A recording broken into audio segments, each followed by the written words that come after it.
Welcome to another edition of Hey Bobby with Senior VP of the Cleveland Guardians, Bob DiBiasio. And Bob, I wanted to go down the road of Rick Manning today, a top draft pick of the Indians years ago, made his major league debut with the team in '75. We all know that he caught the final out of Len Barker's perfect game, but he's so much more to the organization, and that's a lot. But he's been broadcasting games, TV, for over 30 years, longest TV analyst in TV and team history, I should say. He's quite a mouthful, and sometimes I don't know if we appreciate everything that he has brought to this franchise for all those years, Bobby. You know, it's fun that we get an opportunity, Ray, to talk about Archie. He, I think, is as good as anybody in the game. We've obviously been blessed with, excuse me, we've been blessed with some absolutely terrific broadcasters in our franchise history, and certainly currently with, Hammy on radio, and I think Archie, along with Jim Hegan, along with Mike Hegan, two of the best analysts, color guys in the game of baseball, simply because their insight, their willingness to go out on a limb and explain to people what might happen. And sometimes they're wrong, but that's part of I think, being a really good color man is anticipating what might come, giving the audience an opportunity to think a little bit.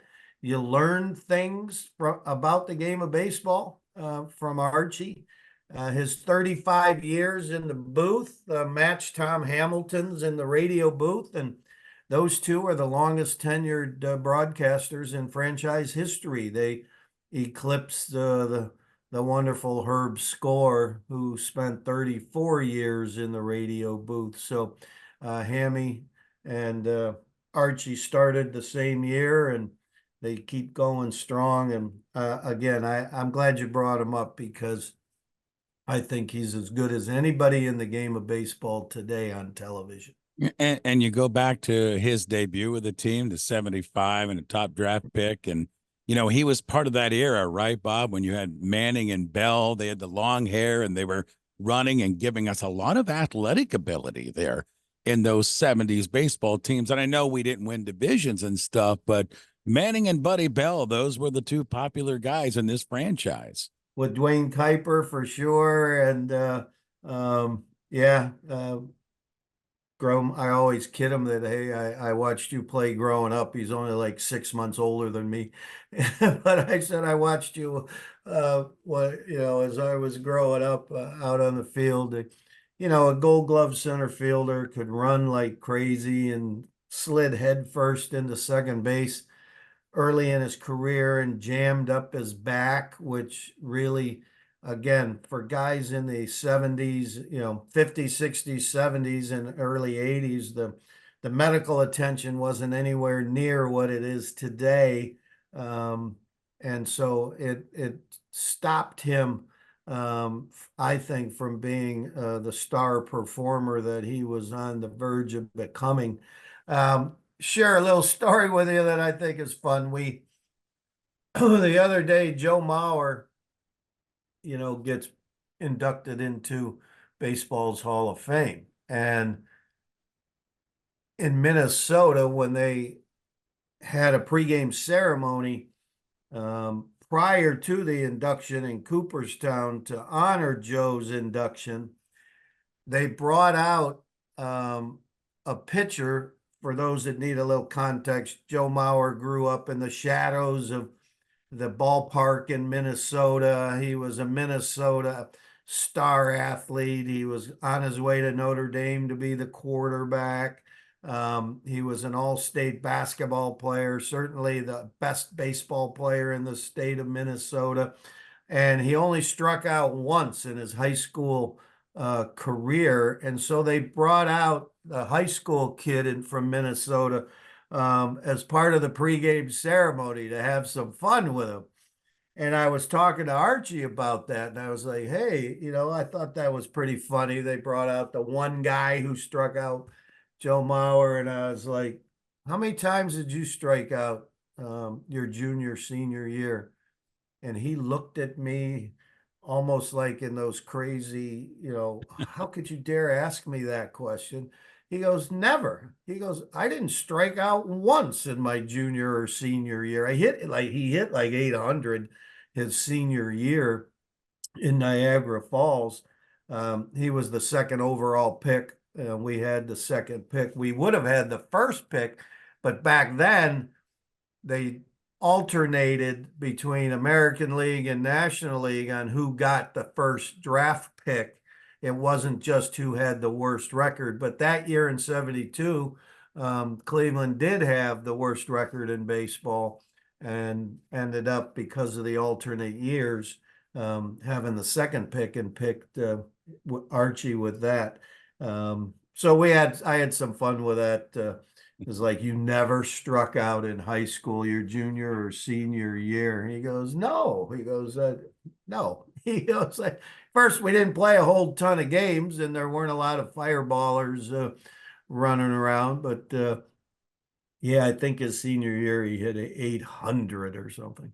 Bobby, you've been around a little bit as well as I have with broadcasters and such. So, I appreciate you do as well. Rick's work, and, he was an outfielder. He was never a pitcher, but the way he dissects a game from the pitching aspect to defense and hitting is remarkable to me. And I love him on the games.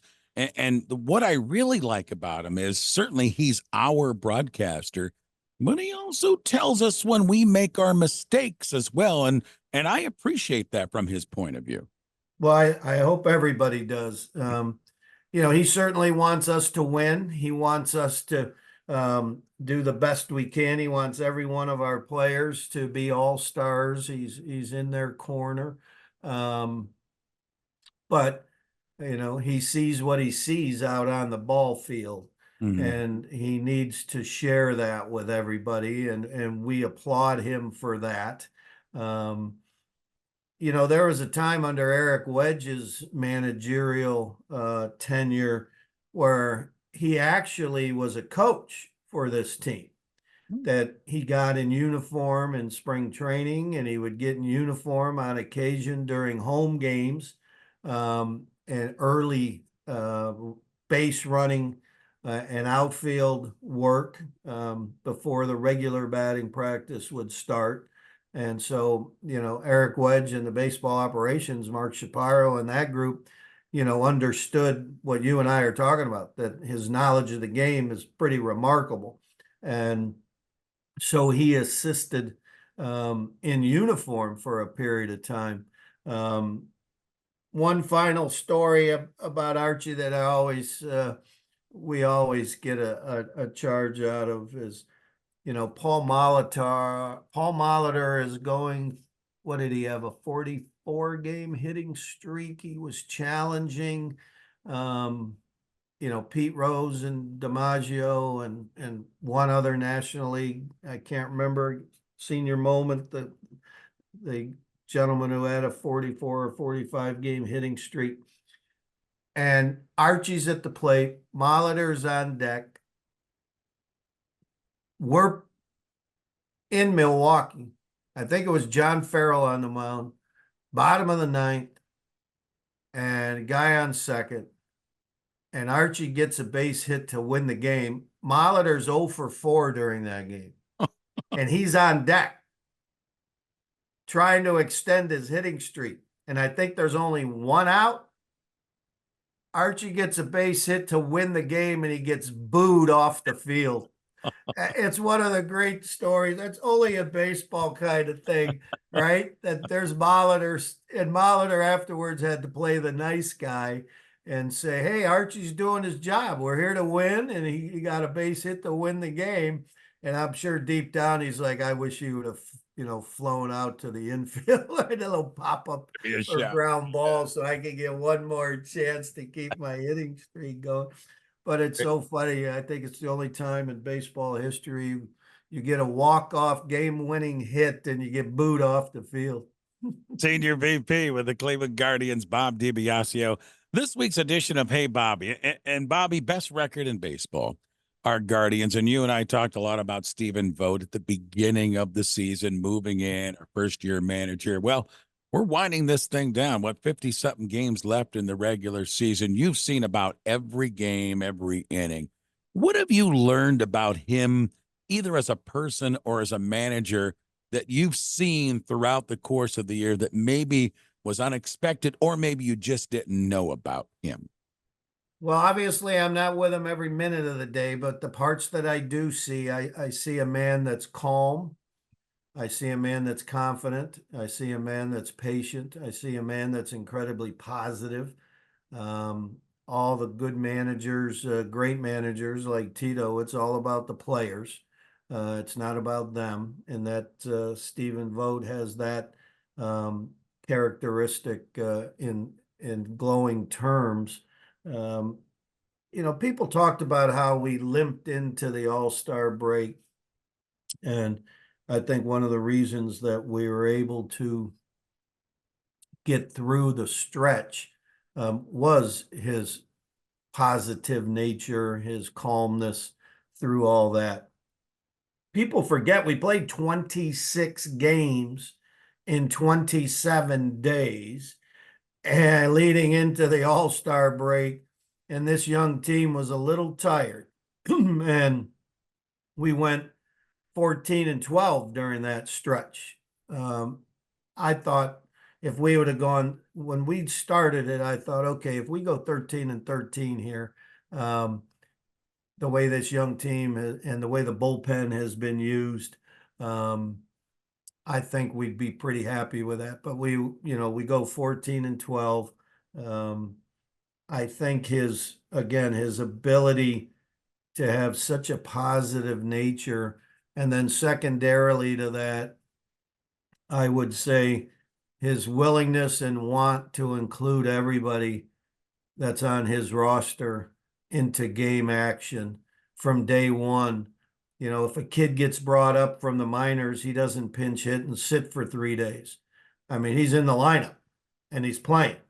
And everybody on that team realizes there's a point in this game tonight that I'm probably going to be needed. So I better be ready, because he uses his whole bench. He uses everybody. Everybody gets a chance to be a part of what we're doing.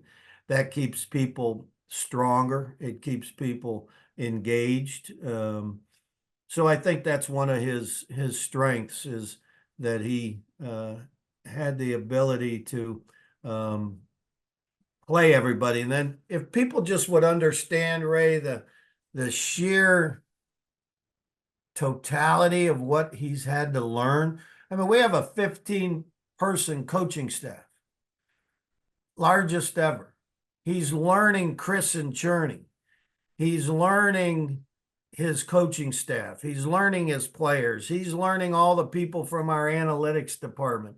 He's learning Bart and Curtis and Court and all the guys in the media relations department. He's learning the media and having to deal with that on a daily basis. There's so much that has, brand new to him. And that's where I think his confidence and his calmness and his ability to be patient has really paid off. Yeah, I agree. Leadership just comes out of him when you see him on the field, the way he directs people. It's very impressive.